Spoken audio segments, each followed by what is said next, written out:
जैसे स्थूल से तादात्म्य समाप्त होगा जिसका, हाँ वो तो आकाश में तो विराट के साथ एकाकार हो जाएगा।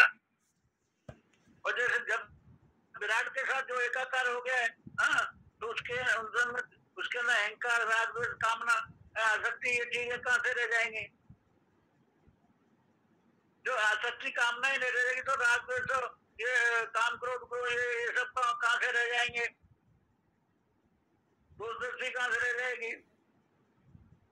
क्योंकि विराट जब विराट विराट के साथ एकाकार हो, स्थूल से परे हो। बार बार मैं इसी इसी इसी बात के ऊपर जोड़ देता हूँ कि हम कैसे किसी प्रकार से तादात्म्य जो है स्थूल तादात्म्य परे हो जाए, स्थूल से हम ऊपर उठ जाए। जब तक स्थूल से ऊपर नहीं परे नहीं होंगे तब तक सूक्ष्म की सबसे परे कैसे हो सकते हैं? तो पहले स्थूल से ही हम अपना तादात्म्य समाप्त कर लें।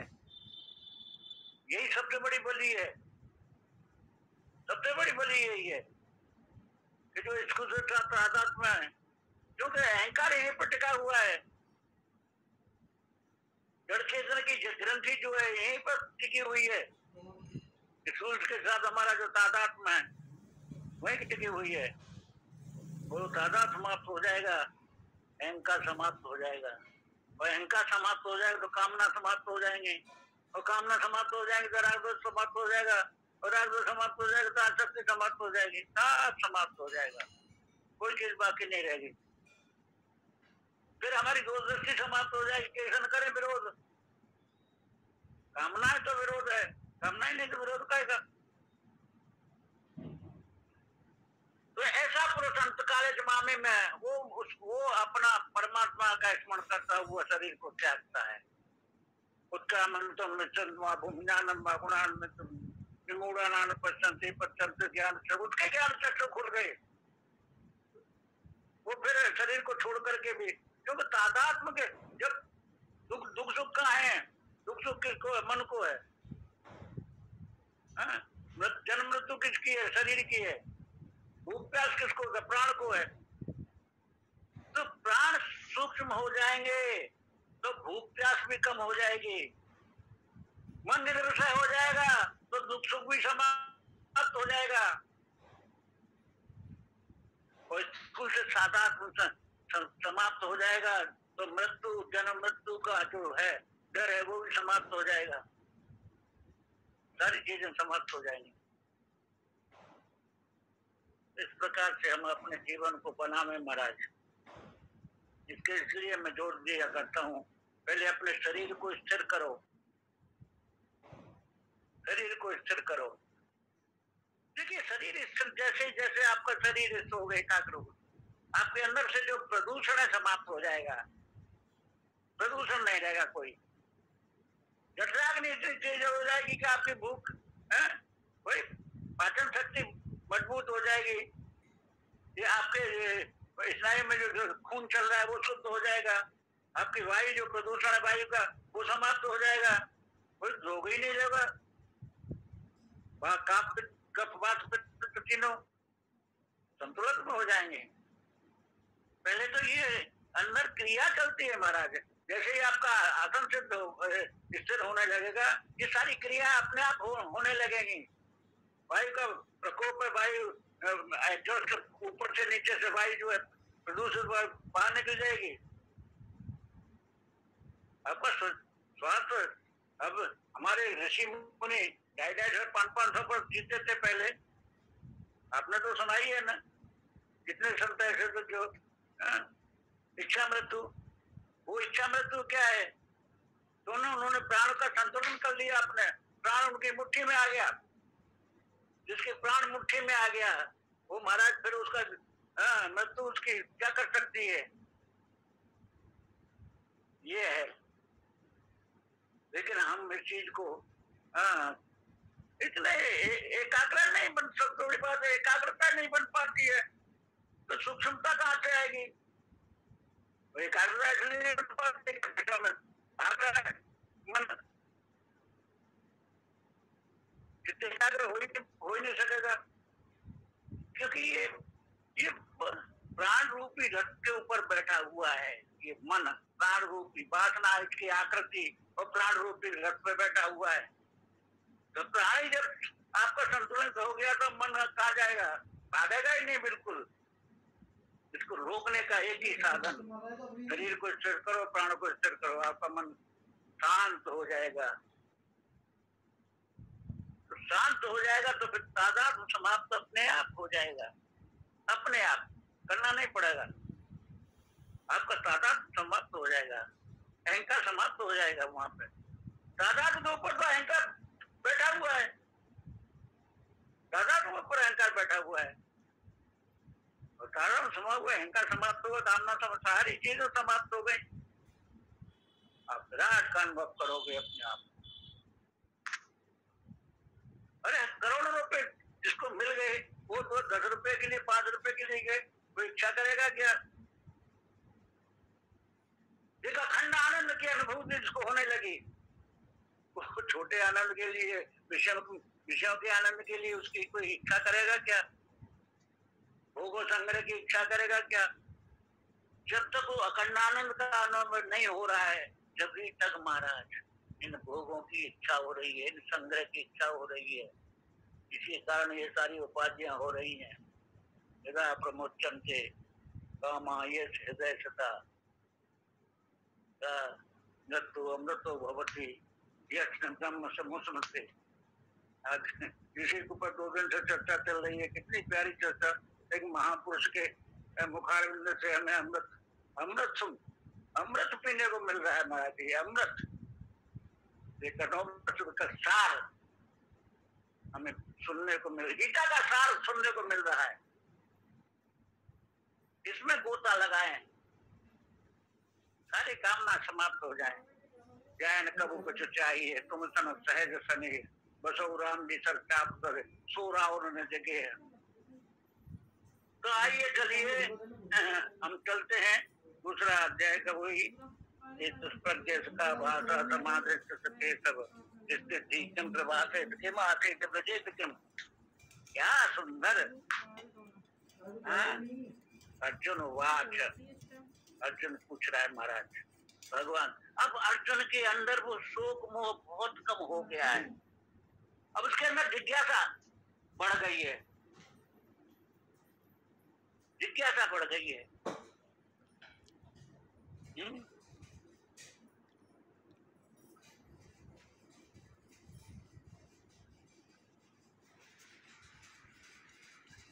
तो वो समुद्र में जो स्थित है पुरुष, उसके लक्षणों के बारे में अर्जुन की उत्सुकता है। उसके लक्षण कैसे हैं? स्थित प्रज्ञ का भाषा समाधि के सब की प्रभाषित के मासित प्रजेत। देखिए केशव शब्द बड़ा प्यारा, भगवान के नाम है कि केशव, कई अर्थ है केशव के, जिसके बड़े घुंघराले सुंदर सुंदर बड़े प्यारे घुंघराले बाल हैं, उसका नाम है केशव। और दूसरा है जो ब्रह्मा विष्णु महेश तीनों का जो अधिष्ठान है, सबका मालिक है, वो है केशव। केशव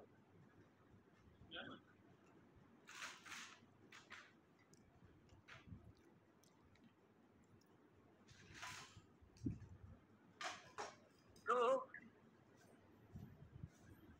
भगवान यहाँ पे अर्जुन पूछ रहा है कि स्थित प्रज्ञ का भाषा समाधि के सब, स्थित प्रज्ञ जो है, जिसकी प्रज्ञा स्थित हो गई है, स्वरूप में जो स्थित हो गया है, स्थित प्रज्ञ को बोलते हैं महाराज। स्थित प्रज्ञ कौन है? जो आत्मा के अपरोक्ष का अनुभव जिसको हो गया है, अपने स्वरूप अपरोक्ष स्वरूप का जिसको अनुभव हो गया, वो स्थित प्रज्ञ। अरे भाई प्रज्ञा स्थिर हो गई है, प्रज्ञा में बुद्धि, बुद्धि स्थिर हो गई तो उसके अंदर से असंभावना, विपरीत भावना, मल विक्षेप आवरण सब समाप्त हो गया। कोई विक्षेप नहीं है, कोई विपरीत भावना नहीं है, कोई असंभावना नहीं है। सबसे पेपर है उसका समाप्त हो गया। हाँ, हमारी दादी एक तकुआ देती थी, इसको जिसको सीधा कराला, वो पैसे देती हमको, और लोहार के पास में भेजती तकुआ, जो रहता होता है ना, काटते हैं, सूत काटते हैं, पहले जमाने में रहता अपने घर में। अरे वो जमाना देखा हमारा, कपड़े भी ये सूत को बदल करके और वो खादी वो ले लेते थे चुलाहों से, वो जमाना भी देखा, घर में वो ले करके और अपने कपड़े सिलवा लेते थे, घर में काटती थी माताएं, दादी, सब चाची सब मिल करके काटती थी, 2-2, 3-3, 4-4 घंटा रहते थे, वो समय भी देखा है हमने। तो वो तकुआ में वक्रता और कंपन, ये दो चीज, वक्रता और कंपन, तो हमारी बुद्धि में भी वक्रता और कंपन जब तक रहेगा तब तक बुद्धि स्थिर नहीं रह सकती। वक्रता, टेढ़ापन, वक्रता और कंपन, टेढ़ापन है इसलिए कंपन है, टेढ़ा है जब तक कंपन है, और टेढ़ा नहीं रहेगा कंपन समाप्त हो जाएगा। तो वक्रता और कंपन जब तक रहेगी बुद्धि में तब तक वो स्थिरता नहीं आएगी महाराज। तो बुद्धि में हमारी में स्थिरता जाए, जिसकी प्रज्ञा, जिसकी समझ, जिसकी अक्कल मुस्तकिल हो गई है, स्थिर हो गई है, अब चंचला नहीं, अचला है, निश्चला है, अचला है, वो चंचला नहीं रही, निश्चला हो गई, अचला हो गई, बुद्धि स्वरूप में बैठ गई।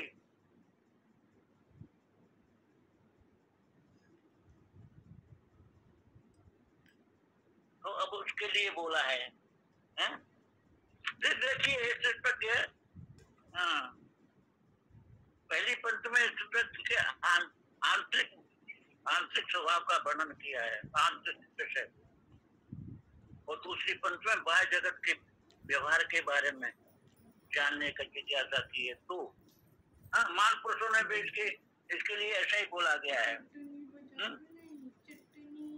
हमारे स्वामी अखंडानंद जी ने भी प्रज्ञा के 2 तरह की बताई है, एक तो समाधिस्थ प्रज्ञा और दूसरी स्थिति प्रज्ञा।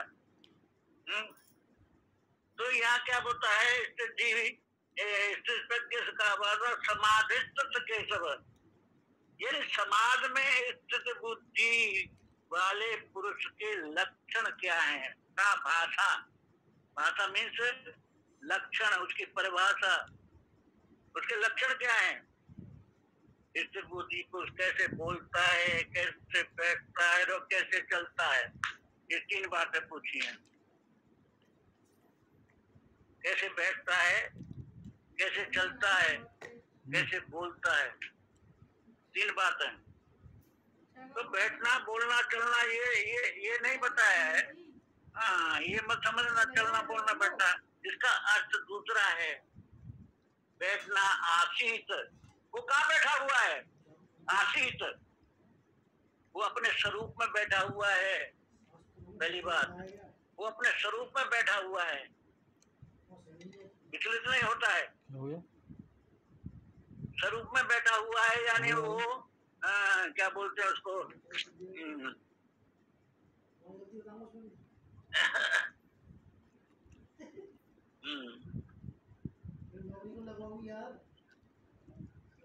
अरे अब याद नहीं आएगा, थोड़ा चिंता हो जाता, कभी कभी बुद्धि से आ गई है।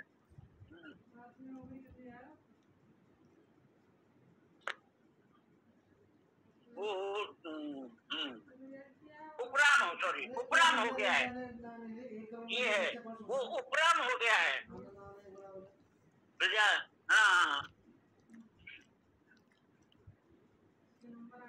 कैसे बैठता है, आशीत, आशीत मीन्स वो उपराम हो गया है। उपराम का मतलब क्या है, जैसे बीज भुन जाता है फिर उगता नहीं है, उपराम की स्थिति ये आत्मा की स्थिति। एक होता है वैराग्य, वो एक है वैराग्य और एक है उपरामता। वैराग्य, कभी वैरागी जो है वो रागी भी हो सकता है, लेकिन उपराम जो हो गया है वो फिर रागी नहीं होगा। ये अंतर है। वो ब्राह्मी से बीज भून गया, अब उगेगा नहीं। मीन्स वो अपने स्वरूप में बैठ गया। अब संसार की कोई वस्तु उसको लुभा नहीं सकती, उसको प्रभावित नहीं कर सकती। संसार का कोई भी विषय उसको प्रभावित नहीं कर सकता, जीत नहीं सकता। किसी विषय का वो फंदा में नहीं फंसेगा। काम, क्रोध, लोभ, मोह, आशा, तृष्णा कहीं भी वो लिप्त नहीं होगा। वो स्वरूप में बैठ गया। ये है उपराम। तो आसीत वो बैठा हुआ कहाँ है? अपने स्वरूप में बैठा हुआ है। और दूसरा क्या बोला है? ब्रजेत किम। ब्रजेत महाराज है, बहुत बढ़िया शब्द है ब्रजेत। वो कैसे चलता है? चलने का मतलब क्या है? वो उसका व्यवहार, संसार में व्यवहार, उसका कैसा व्यवहार है? उसमें छटपट नहीं है। उसका व्यवहार, देखिए हमारा व्यवहार अगर सुधर गया तो हमारा परमार्थ सुधर जाएगा। तो व्यवहार का सुधरना बहुत जरूरी है। हमारे गांव में कहावत है कि पांचों गृहस्थ के पांचों पल्ले किससे लसरे हुए हैं। कहीं न कहीं व्यवहार में वो गोता खा जाता है। तो व्यवहार हमारा ऐसा कुशल, यही तो योगा कर्म से कौशलम, यही व्यवहार। योग है कर्म से कौशलम। कर्म में कुशलता का नाम ही व्यवहार है। हमारा व्यवहार सुधरता है, कहीं भी हम गोता न खा पाए, कहीं भी। व्यवहार में बहुत से अर्थ व्यवहार है, काम व्यवहार है। संसार के कैसे कैसे पॉइंट आते हैं। वो बोल रहा है ना, एक श्लोक आया है, अभी याद नहीं रहेगा।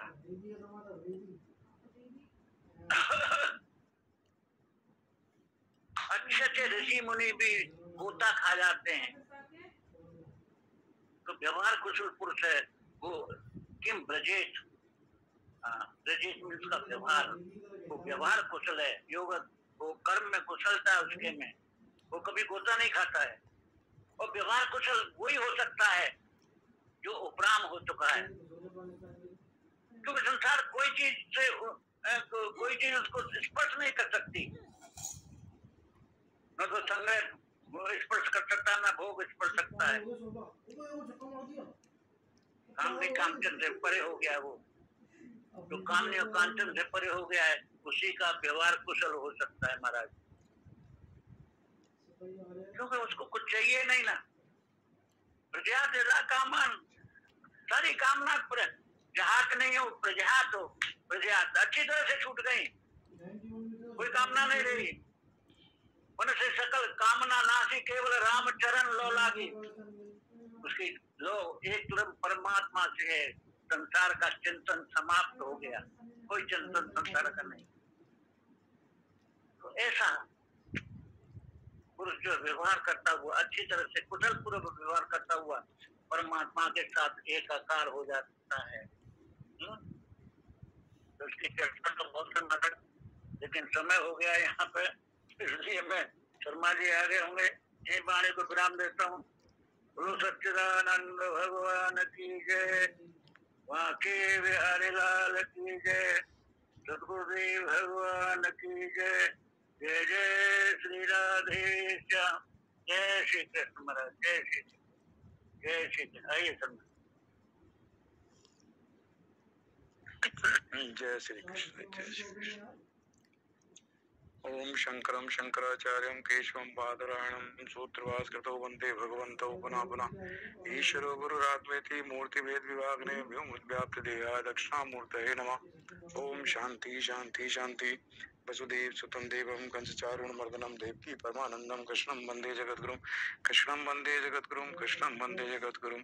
नमस्ते रामचंद्राय माधवाय नमो नमः। गोविंदाय नमस्तुभ्यं। नमस्ते परमात्मने अद्वैत ब्रह्म रूपा ज्ञान गम्याय ते नमः। नमः पुण्यारम्याय माधवाय चिदात्मने। ओम श्री परमात्मने नमः। श्रीमद् भगवद गीता चतुर्थ अध्याय श्री भगवानुवाच बहुने में बीती तानी जन्मानी तब चार्जुन तान्य वेद सर्वाणी न तुम वेद परंतपा अजो अपि सन्नो आत्मा भूतानाम ईश्वर भी सन प्रकृतिम स्वामधिष्ठा संभवात्माया यदा यदा हि धर्मस्य ग्लानि भक्ति भारता अभ्युत्थान धर्मस्य तदात्मानं सृजाम्यहम् परित्राणाय साधूनां विनाशाय च दुष्कृतां धर्म स्थापनार्थाय संभवामि युगे युगे जन्म कर्म च दिव्यम एवं यो वेत्ति तत्त्वतः त्यक्ता देहं पुनर्जन्म नैति मामेति सो अर्जुन वीतराग भया क्रोधा मनमया माम उपाश्रिता भयभो ज्ञान तपसा पूता मध्वमागता ये तामां प्रवदन्ते तांस्ते भजाम्यहम् मम वर्तन्ते मनुष्याः सर्वस्य जय श्री कृष्ण।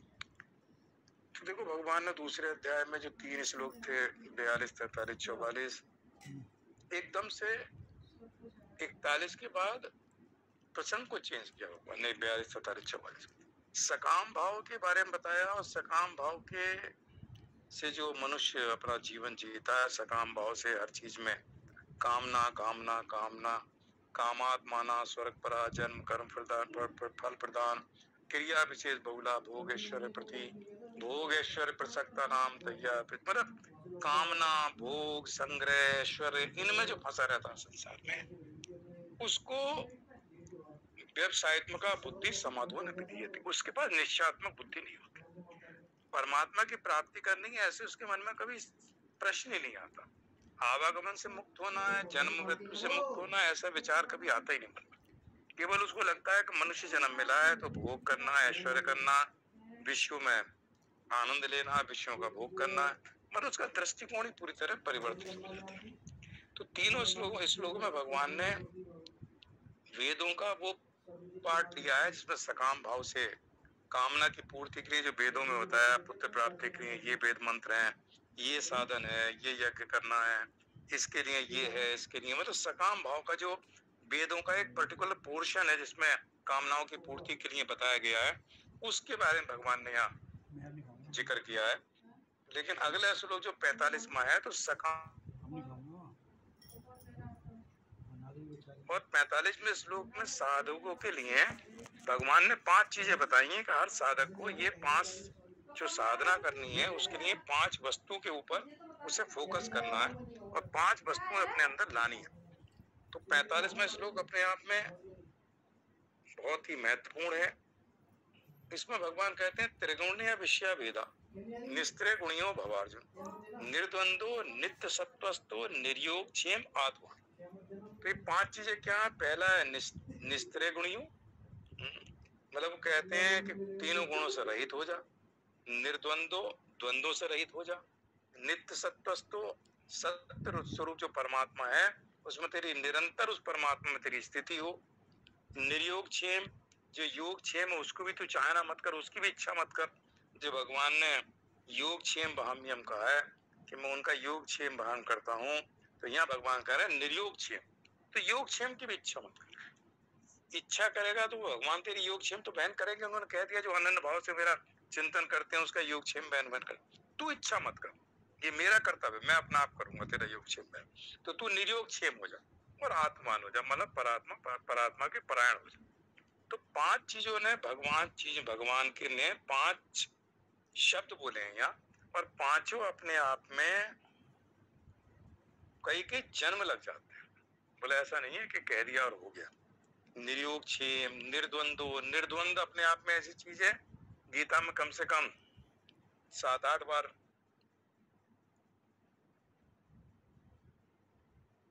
और ये सब राग द्वेष सुख दुख ये सब द्वंद है। इस भगवान की पूजा करूं इसकी करूं जप करूं भजन करूं ये सब द्वंद है। ये करूं या ये ना करूं इनको द्वंद कहते हैं। तो जब मन में कोई संशय होता है कोई शंका होती है द्वंद होता है। जाऊं ना जाऊं तीर्थ में जाऊं दान दूं ना दूं मतलब दूं या ना दूं ये जो द्वंद है इसको भगवान कहते हैं तो द्वंद रहित हो जाए। क्योंकि द्वंद रहित होने पर ही व्यक्ति सुख पूर्वक इस संसार बंधन को बहुत बढ़िया श्लोक भगवान ने 5वें अध्याय में कहा है निर्द्वंदो ही महाबाहो। एक श्लोक है निर्द्वंदो ही महाबाहो सुख बंधात मृच्छते ऐसा कुछ है। तो भगवान वहां कहते हैं निर्द्वंद जो व्यक्ति निर्द्वंद है वही इससे निकलता है। 5वें अध्याय में श्लोक है देखो। तो वहां कहते हैं निर्द्वंद्व ही महाबाहो सुखम बंधात प्रमुच्यते। जो व्यक्ति निर्द्वंद है, हाँ, निर्द्वंद्व ही महाबाहो, हे महाबाहो अर्जुन, जो निर्द्वंद है वही सुख पूर्वक इस बंधन से, संसार बंधन से मुक्त हो जाता। अब देखो, जो व्यक्ति निर्द्वंद मतलब द्वंद्वों से रहित है, वो इस संसार बंधन से, जो जन्म मृत्यु का ये बंधन है, इससे मुक्त हो जाता। अब कितना बड़ा शब्द है निर्द्वंद। निर्द्वंद अपने आप में कितना विशाल महत्व रखता है कि जो व्यक्ति निर्द्वंद है, निर्द्वंदो ही महाभाव सुखम बंधात प्रमुच्यते। वो प्रमुच्यते शब्द आ गया, देखो जो आज उपनिषद में बात आ रही थी, प्रय और मुच्यते। स्वामी जी ने कितना बढ़िया प्रय और मुच्यते को समझाया। तो यहाँ भगवान मुच्यते नहीं कहते, प्रमुच्यते कहते हैं, बंधात प्रमुच्यते। तो एक तो शब्द है निर्द्वंद। निर्द्वंद जो है संसार बंधन से मुक्ति। इसलिए तो कितना जो द्वंद है ना हमारे अंदर, इन द्वंद्वों से रहित होना, मतलब कोई मन में किसी तरह का कोई संशय ना हो, सारे संशय समाप्त हो गए, मन पूरी तरह से शांत। देखो संशय जब मन में होते हैं तो मन अशांत रहता है। ये हम सबको देखो, ये करूं ये ना करूं, ये कुछ से किसी से पूछेगा कुछ करेगा, जब तक उसको शांति नहीं मिलेगी, जब तक उसका ये मन का जो द्वंद है समाप्त ना हो जाए। हाँ, अब समझ में आ गई कि अब मुझे ये करना है, बस अब मन शांत हो गया, उस चीज के ऊपर लग गया। लेकिन जब तक मन में द्वंद बना हुआ है तब तक अशांत है। तो एक तो भगवान ने निर्द्वंद की बात बहुत जगह कही और अभी चर्चा करते हैं। तो यहाँ कहते हैं त्रिगुण्य विषया वेदा, जो वेद हैं तीनों गुणों के कार्य का वर्णन करने वाले। तो मतलब वेदों में केवल तीनों गुणों के कार्य का वर्णन ऐसा नहीं है, क्योंकि वेदों में तो ज्ञान कांड भी है, वेदांत भी है, उपनिषद पूरे हैं। लेकिन जहाँ सकाम भाव की वेदों में वर्णन आया है उसको भगवान कह रहे हैं त्रिगुण्य विषय वेदा। क्योंकि तीनों गुण जो हैं इनसे ही संसार क्या है, तीनों गुणों की उत्पत्ति, तीनों गुणों से बना हुआ है संसार। तो संसार तीनों गुणों में सतोगुण रजोगुण तमोगुण, हमारे शरीर क्या बने हुए हैं, जो सूक्ष्म शरीर है, स्थूल शरीर है, ज्ञानेंद्रियां हैं, कर्मेंद्रियां हैं, ये सब गुणों का ही तो कार्य है। तो गुणों का कार्य हमारे स्थूल शरीर, सूक्ष्म शरीर, कारण शरीर, अविद्या है। तो जब हम गुणों से रहित हो जाते हैं वो आत्मा है, गुणातीत, निर्गुण। तो यहाँ कहते हैं निस्त्रेय गुण, तीनों गुणों से रहित। तो तीनों गुणों से रहित हो जाए तो वेदों का जो सकाम वाला भाग है, जो मंत्रों में, वेद मंत्रों में सकाम उपासना, सकाम कर्म, सकाम भाव से कर्म करना, उनके बारे में कह रहे हैं। चूंकि 42, 43, 44 श्लोकों में सकाम भाव का वर्णन भगवान ने किया है कि सकाम भाव से क्या क्या परेशानी साधक को होती है। तो उसकी वजह से अब निष्काम भाव की बात होकर रहता है भगवान। और साधक के लिए 5 चीजें कही है, निस्त्रेय गुणियों, निर्द्वंदो। और देखो कई बार 5 चीजें अपने अंदर नहीं लानी पड़ती। जैसे दैवी संपदा है तो 26 चीजें एक साथ अपने अंदर नहीं लाने की कोशिश करनी। एक दो चीज जब शुरू हो जाती है बाकी गुण अपने आप आ जाते हैं। निर्द्वंदी अगर व्यक्ति हो जाएगा, कोई द्वंद नहीं रहेगा, तो वो नित्य सत्वस्त अपने आप ही हो जाएगा, परमात्मा उसकी स्थिति होगी। चूंकि द्वंद संसार में द्वंद है, आत्मा निर्द्वंद है, संसार में द्वंद है, संसार में रहते हुए निर्द्वंद नहीं हो सकता। बुद्धि स्थिर तभी होगी जब द्वंद ना हो। बुद्धि में अगर द्वंद है तो बुद्धि चलायमान रहती है, जो भी चल रही थी अचला रो। तो बुद्धि में स्थिरता तभी आएगी जब कोई द्वंद नहीं है अपने अंदर। द्वंद में देखो कितनी परेशानी आती है, होम्योपैथिक दवाई लूं, आयुर्वेदिक लूं, एलोपैथिक लूं, ये ले लूं, वो ले लूं, फिर कोई आदमी समझाता देखो जी तुम केवल एलोपैथिक लो। तो अब द्वंद समाप्त हो गया, अब एक ही रास्ते पे चला। अब उसने निश्चय कर लिया बुद्धि ने, अब मुझे केवल एलोपैथिक दवाई में जाना। जब तक द्वंद थे अशांति थी। तो संसार में द्वंद है, आत्मा निर्द्वंद है। तो द्वंद जैसे समाप्त हो जाते हैं, संशय नहीं रहती, कोई मन में शंका नहीं रहती, तो व्यक्ति कितनी शांति का अनुभव करता है। तो संसार में अशांति है, अपना हमारा स्वरूप शांत स्वरूप। तो इसलिए भगवान कहते हैं कि एक तो निस्त्रेय गुणियों, तू जो है तीनों गुणों से रहित हो जा। अब कहना तो कितना आसान है तीनों गुणों से रहित हो जा, लेकिन कितने जन्म लग जाते हैं, कितनी साधना की जरूरत होती है, तब जाके ये होता है।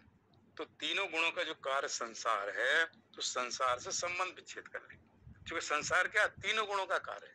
हमारे शरीर क्या, तीनों गुणों से बनी हुई है सारी इंद्रियां। तो इंद्रियां भी, सूक्ष्म शरीर भी, स्थूल शरीर भी, सब तीनों गुणों का कार्य है। संसार भी तीनों गुणों का कार्य है। तीनों गुणों के कार्य से संबंध विच्छेद कर ले।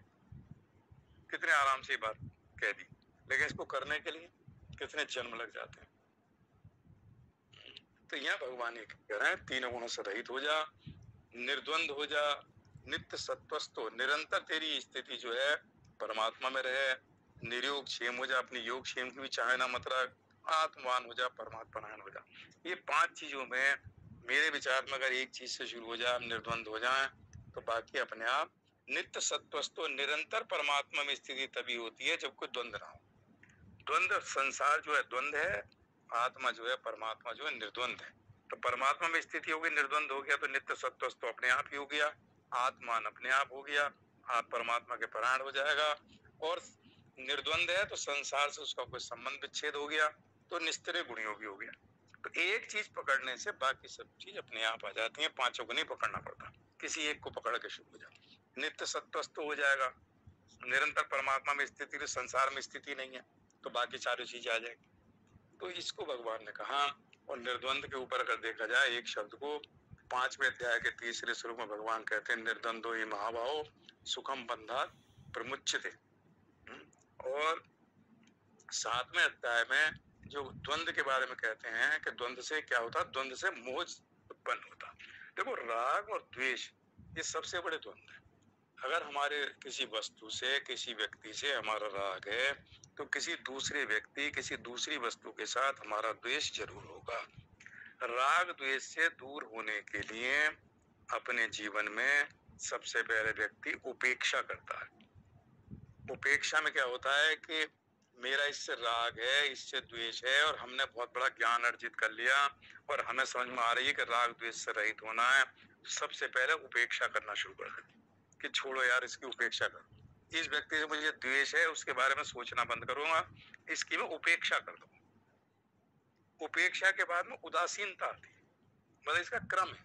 तो जब उपेक्षा के बाद उदासीन भाव आएगा, अब मैं उपेक्षा भी क्या कर रहा हूं, मैं उसकी तरफ से उदासीन हो गया, ज्यादा उसके विषय में विचार नहीं कर रहा, लेकिन अभी भी मुझे मेरे अंदर कहीं उसके प्रति जो द्वेष भावना, उसकी सत्ता मेरे अंदर बनी हुई है, समाप्त नहीं हुई है। तो सत्ता अभी है राग और द्वेष की, लेकिन मैं उदासीन होने का प्रयत्न कर रहा हूँ। जब आता है तो बैठ गया कमरे में, नहीं बोला उससे, उदासीन भाव है, लेकिन उसके द्वेष की सत्ता भी मेरे अंदर है। जब आता है तो मुझे अंदर ही अंदर उसके प्रति द्वेष है। तो उपेक्षा के बाद उदासीनता, और उदासीनता के बाद उपरति। अब उपरति आती, उपरति में न राग द्वेष का पूरी तरह से अभाव हो जाता, उपराम हो जाता। तो सीधी उपरति नहीं आती कभी। तो उपेक्षा में जब उपेक्षा करते हैं तो राग और द्वेष के संस्कार बने हुए हैं, प्रकट नहीं कर रहे। उदासीनता में राग और द्वेष की सत्ता बनी हुई है। और उपरति जब हो जाती है तो राग द्वेष का अभाव हो जाता है, ना राग है ना द्वेष है, बिल्कुल उपराम है, संसार से उपराम हो गया। उस व्यक्तियों से जिसके प्रति राग था उससे भी उपराम है, जिसके प्रति द्वेष था अब ना राग द्वेष के उसके अंदर संस्कार ही नहीं रहे। अब उसका हृदय पूरी तरह उपेक्षा में शांति नहीं रहती। भाई हम सब लोग अपने जीवन में क्या करते हैं, जिससे हमारी नहीं पटरी खाती, मुंह अगर से सामने जा रहा है तो दूसरे को मुंह करके उधर को रास्ता काट के निकल जाए। तो देखते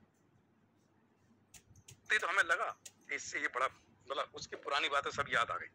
तो हमने क्या कि उपेक्षा की, मुंह घुमा के या दूसरा रास्ता काट के निकल गए। लेकिन जितनी देर उसकी शक्ल हमें 10-5 मिनट याद रहेगी, उतनी देर हमारे मन में उड़न आएगी उसके प्रति। तो उपेक्षा का भाव है। फिर उदासीनता का आ जाता है, तो उसमें सत्ता बनी रहती है राग द्वेष की। अभी अंदर सत्ता है, लेकिन उदासीन, किसी ने कहा वो ऐसा है, ये हमने कुछ ज्यादा जवाब नहीं दिया। फिर धीरे धीरे उपरति हो जाती है। उपरति में राग द्वेष बिल्कुल उसके संस्कार और सत्ता दोनों समाप्त हो जाती है, राग द्वेष नाम की चीज का अभाव है। तो 7वें अध्याय में कह रहे हैं, इच्छा द्वेष समुत्थेन द्वंद मोहेन।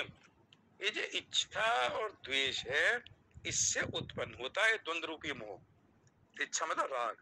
तो इच्छा और द्वेष कहते हैं मेरे मन की इच्छा पूरी होनी चाहिए, जो मेरे मन में आया है वो ही होना चाहिए। बहुत लोग होते हैं संसार में, नहीं ऐसे नहीं, ऐसा करो, आपने वैसे नहीं किया तो वो नाराज हो जाए, उसकी इच्छा पूरी नहीं करी आपने। चाहे आप ठीक कर रहे हो, कह रहे मेरे मन के मुताबिक होना चाहिए। कोई परिवार में फंक्शन होता है, कई लोग ऐसे मिलते हैं, नाराज हो जाते हैं कि साहब मेरे मन माफी नहीं करी, मेरी सुनते ही नहीं। तो इच्छा और द्वेष से उत्पन्न होने वाला द्वंद मोह से क्या होता? सर्वभूतानि सम्मोहम सर्गे यान्ति परंतपा। सर्वभूतानि सम्मोह, ये जो संपूर्ण प्राणी है संसार में, ये मूढ़ता को अर्थात जन्म मरण को प्राप्त होते हैं। देखो आ गया ना द्वंद। राग और द्वेष, इच्छा और द्वेष से उत्पन्न हुआ द्वंद रूपी मोह। तो द्वंद को मोह कहा है। अज्ञान के द्वारा, अविद्या के द्वारा उत्पन्न हो रहा है।